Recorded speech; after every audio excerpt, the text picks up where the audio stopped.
Gente, então vamos lá falar sobre a placenta. Para a gente entender o processo de formação da placenta, a gente precisa fazer uma revisão básica aqui da primeira semana do desenvolvimento embrionário. Então, o que a gente tem aqui? A gente vê o processo de ovulação, que ocorre aqui no dia 14, né?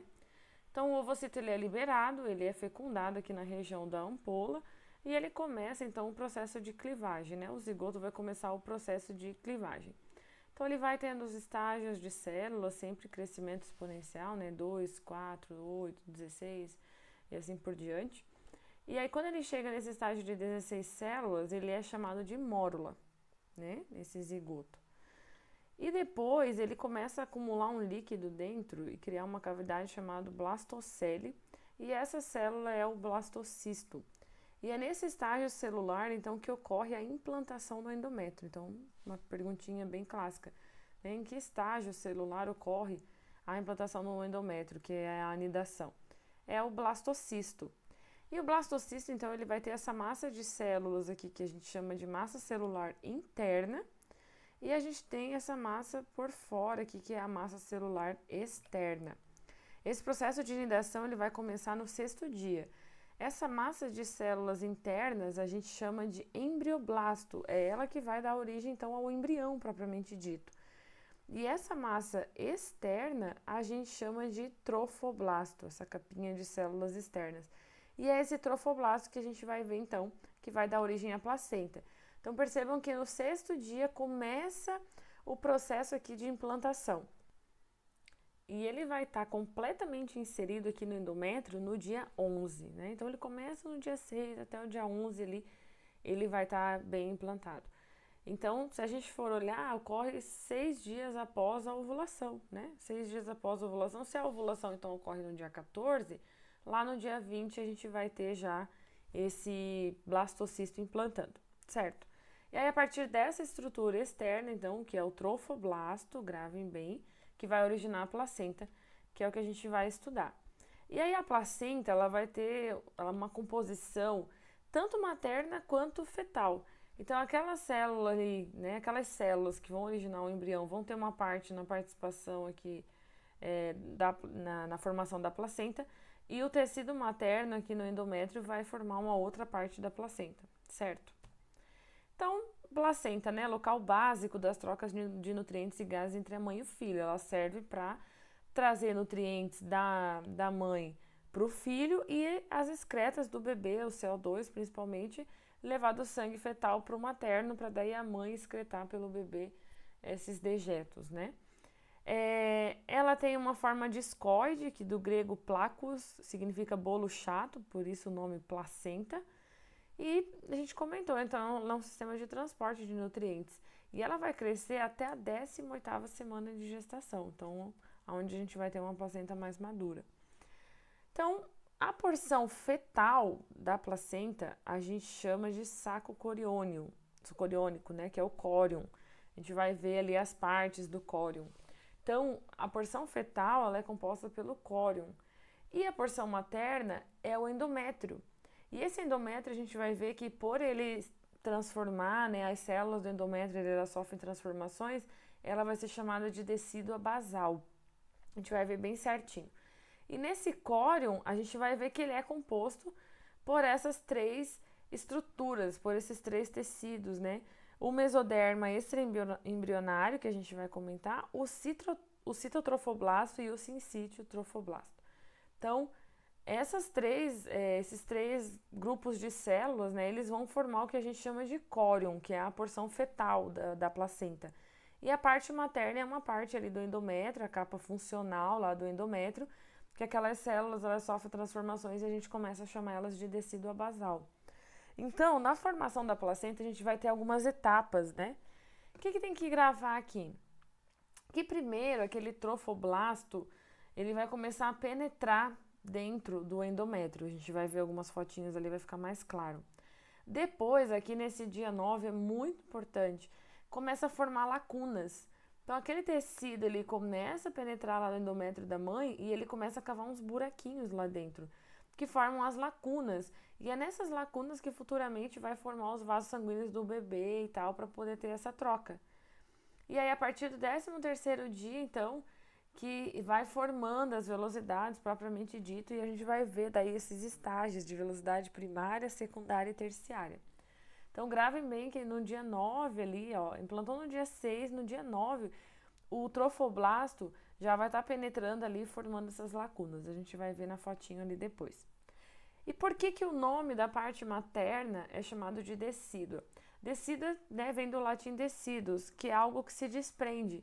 Então, o endométrio gravídico, a capa funcional ali do endométrio, que ela sofre transformações hormonais e depois do parto ela sai, ela é chamada então de decídua, né? E a transformação daquelas células do endométrio se chama reação decidual. Então, olha só, vamos ver aqui. Então, esse daqui é o zigoto lá, que está na fase de blastocisto, lá no 6º dia. Então, a gente falou que ele tem essa massa celular interna, que é o embrioblasto, que vai originar as estruturas do embrião. E vai ter essa massa externa, que é o que vai originar a placenta, que é chamada a princípio de trofoblasto. Então, depois da implantação, no 6º dia, acabou a primeira semana.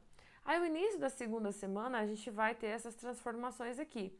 Então, olha só, essa massa interna, ela vai se diferenciar em duas regiões aqui, o epiblasto e o hipoblasto. E aqui vocês vão estudar na embriologia todo o desenvolvimento da ectoderme, da mesoderme, da endoderme, que vai originar as estruturas do embrião. Para nós aqui agora não interessa essa parte. Para nós interessa qual parte? Essa camadinha de células aqui de fora, que vai se dividir nessas duas aqui, ó.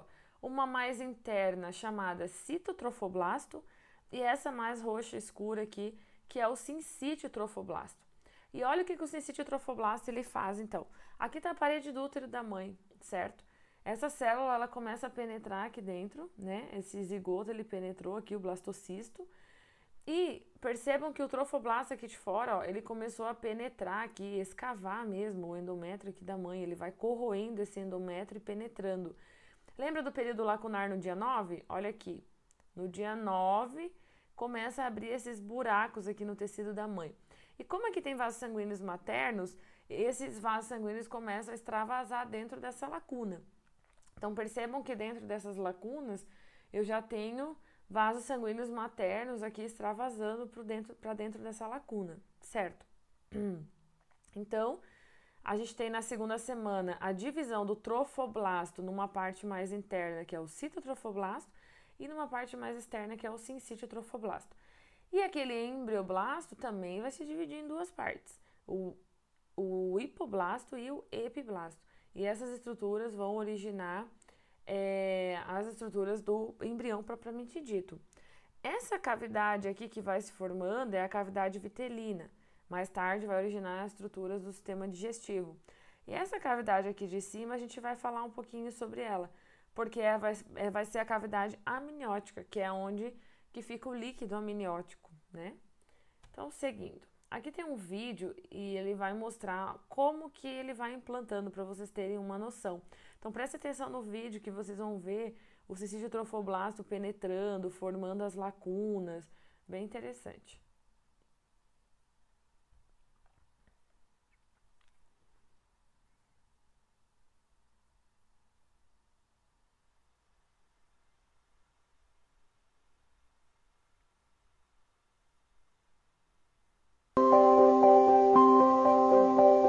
Tras anidar, el blastocisto continúa su desarrollo en el endometrio materno.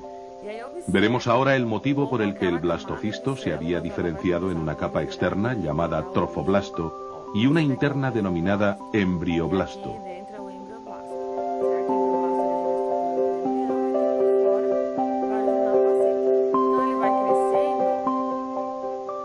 El trofoblasto prolifera, introduciéndose cada vez más en los tejidos de la madre. En la 2ª semana el trofoblasto se diferencia en una capa interna llamada citotrofoblasto y otra externa, sincitiotrofoblasto. Mientras tanto, el embrioblasto se divide en dos capas, el hipoblasto y el epiblasto, que componen el disco germinativo bilaminar.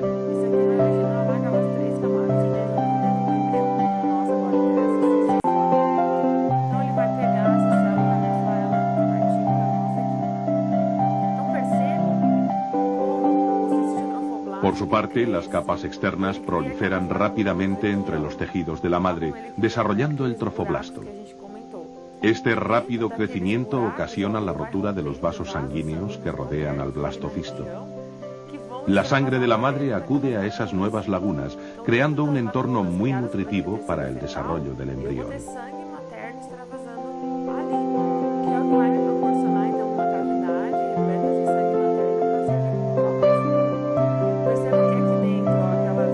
El crecimiento del disco germinativo es lento en comparación con el del trofoblasto. Al final de esta semana, el disco germinativo se encuentra entre dos cavidades, sujeta por el pedículo de fijación dentro de la cavidad coriónica. Este pedículo será luego el cordón umbilical. El trofoblasto comienza a desarrollar las vellosidades necesarias para que se inicie la circulación uteroplacentaria.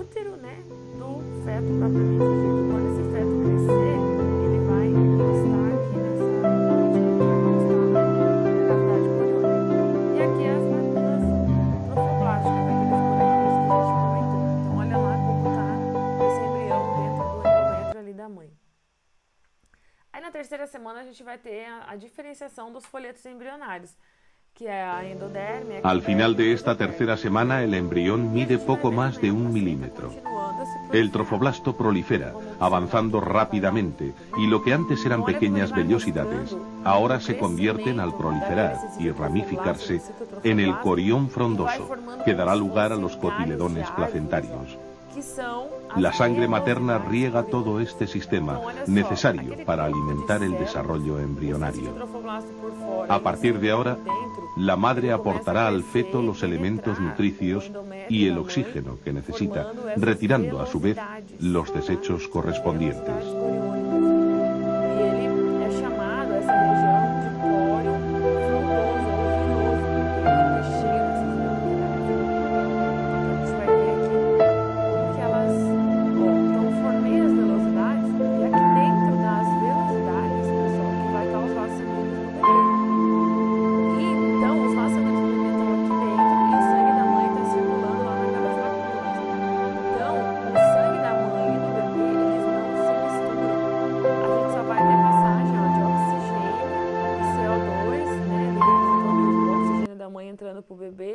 E o CO2 do bebê saindo, mas não vai ter contato de células e outras substâncias, vai ter sempre uma barreira placentária que a gente vai comentar. Durante el embarazo, olha aqui que legal essa imagem. Experimenta um extraordinário. Aqui. A gente consegue ver aqui, ó, como aquelas velocidades elas cresceram ao longo de toda a parede. Só que vocês vão perceber que depois que isso daqui crescer, as velocidades elas vão ficar só nessa região aqui, que a gente vai chamar de decídua basal. O córion, né, essas outras velocidades que se formaram aqui ao redor, eles vão evoluir. Aí vai ficar uma placa lisa aqui que vai ser chamado de córion liso. E essa parte do córion aqui que mantém as velocidades é chamado de córion frondoso ou córion viloso. Então o córion vai ter essas duas regiões, o córion frondoso ou viloso e aqui atrás o córion liso. Percebam também que o tecido materno, né, o endométrio, a região aqui onde fica propriamente conectado com as velocidades é a decídua basal. E aqui a gente vai ver que esse pedacinho de endométrio que sobra aqui vai ser chamado de decídua capsular, vai formar aqui por fora. E esse restante do endométrio aqui que forma a parede, né, do restante da cavidade uterina, é a decídua parietal. Então o córion a gente vai ter a parte fetal, o córion viloso e o liso. E a parte materna a gente vai ter a decídua basal, a decídua capsular e aqui em cima a decídua parietal. Então vamos ver como que isso aí vai crescer. Com aumento de tamanho é o que a gente acabou de falar. Aqui ele chama de interior se distinguen la decidua basal, la decidua capsular y la decidua refleja. Então olha só, ele vai crescendo, eu quero que vocês observem aqui que à medida que ele cresce, essa decídua capsular ela vai se colar, ela vai aderir aqui com a decídua parietal. Essa cavidade aqui é a cavidade coriônica, né, que fica entre os córions aqui, digamos, e essa cavidade aqui é a amniótica, onde o bebezinho ele tá aqui dentro do líquido amniótico. Então vamos ver aqui. Capsular A gente al vai crecer ver el embrión a en decídua la cavidad parietal, uterina. aqui é parietal, perdão. En el se cuello unindo com a del útero decídua se forma capsular. un tapón Então que cierra observem la que cavidad o uterina canal do colo e do útero impide aqui la ele vai entrada de fechar. gérmenes desde la vagina. E aqui também essas paredes elas vão se aderir. E a parte La das placenta se velocidades vai desarrolla ficar tan rápidamente só em como el local, ó. embrión, E é estableciendo nessa região un então que rico a gente tem a formação intercambio da de placenta sustancias propriamente nutritivas dita. y A parte oxígeno materna é a entre la decídua madre y el basal feto. e a fetal é o córion frondoso ou córion viloso. Aqui a gente vê a bolsa amniótica, né, o âmnio, que dentro tem o líquido amniótico.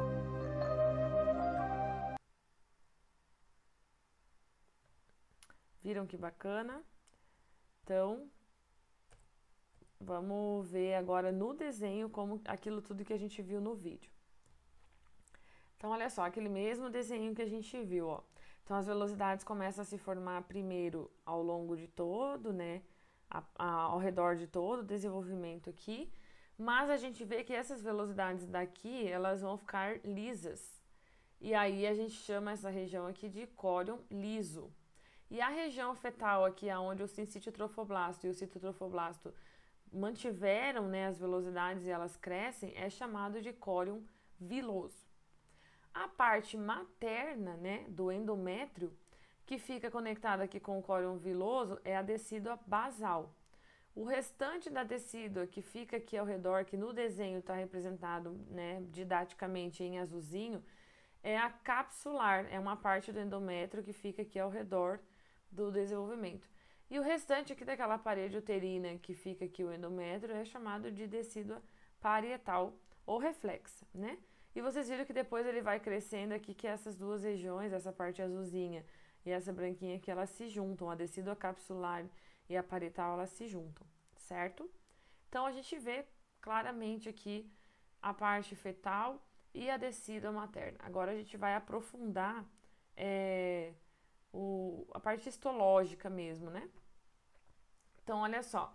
Do que é feita a placenta? De novo, né? Córion viloso, que é a parte fetal, que é as velocidades feitas pelo sincítio trofoblasto e pelo cito. E a decídua basal, que é o endométrio da mãe, é aquela capa funcional ali do endométrio da mãe.